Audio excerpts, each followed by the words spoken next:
anigoo ah magacayga Faadumo Daahir Cigaal kana socda xisbiga socialka fadhiyana Namdiga Ringbifiska iyo Landscape waxaan aad ugu faraxsanahay muddo dhowr sano anagoo sugaynay bundadan in la furo noo dhaxayso xisbiga iyo Ringbi farxad weyn inoo tahay inaan maanta madaxdeena inoo yimaadeen ay fureen oo farxadda la soo koobi karin waxyaalo badan basas baa imaan doono mari doono insha Allah oo ballaanka ku jira waxaa kaloo ku jiro faadfaadbaana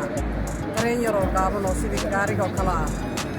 aan soo mari doono isagana aan loo samayn doonaa laakiin hadda wax diyaar oo birihiisa dhanba maaha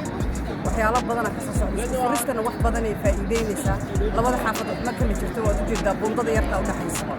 waa wadadan yarta waxa u dhaxaysa waxa ma kala jiraan mudayna diidanayeen inay Sundabeere noo ogolaadaan laakiin maanta way dhamaatay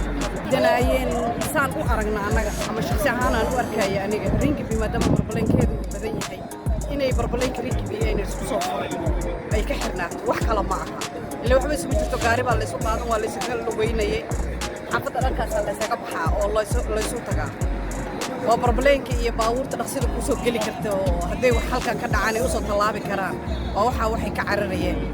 marka intaana inay ka degi doonto insha Allah dadkii wax badan isbedelay wax badan ay deganaatay hadda booliiska noo soo degay Ringbi muddo sanadii xoogaa degan waxaad u malaysaa wax badan inay isbedeshay magaalada cabsina ma jirto dadka laga cabsiinayo Ringbi bahalka laga dhigaya hal laga daayo Ringbi waa magaalada ugu fiican uguna wanaagsan dadka tayada qiimaha la degan yihiin aad u wanaagsan oo wada shaqayn doona haddana waxaan u maleynaa wax mugdi inuu jirin maanta hadii la furay way dhamaatay mugdi dambe wada shaqaynta waa say u bilaabatay inkastoo laba kamuunaan kala nahay laakiin waa isla dawladdu meel magacaygu waa Masuur Jaamac waxaan fadhiyaa community markii soo qabsad waxaan kaloo ahay group-leeda Family Party diyaar baa markii isku daray runtii maanta waxay ka tahay waa maalin weyn bundada ujeedadu waxay leedahay dibaat ama anaha dood badan oo sanad soo socday oo aad kuwa xisbiyada oo Sunday hogaaminayeen meelaha rabay in bundadan la xiro sababtoo ay leeyihiin dadka degan xaafadan Sunday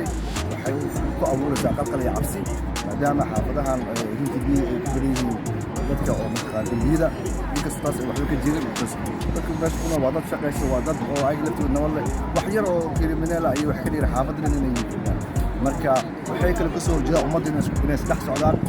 ummadda inay saddex galaan marka aniga maanta waxaan noo dhigtaa maalin weyn oo aan jabinay wixii ayaga ay damacsanaayeen maanta waa la furay waa ujeedaa bundadii dadku way saddex galayaan dadku way isku imaanayaan waxay noo dhigtaa maalin farxeed maasha Allah wixii ugu muhiimsan loo furo waxa weeyaanba in isdhexgalka ugu bato in dadku xataa baaskiil isku dhex maraan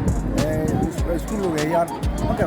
waxa loo sameeyay bundada waxay dadku ku socdaan lagu lugeeyo lagu ordo baaskiil lagu socdo ayagana intaas bay beddelayaan in loo soo gudbo حتى والعير من بندقة دم إلى بابي يوم مركو إلى حرو كده إلى بابي ومنها جهاز مش كسر لكن هذا حويا وكل سنة مركو يسكون غيرسا ويسكون بس كاريسا ويكون أرديان متوافر حد ما شاء الله.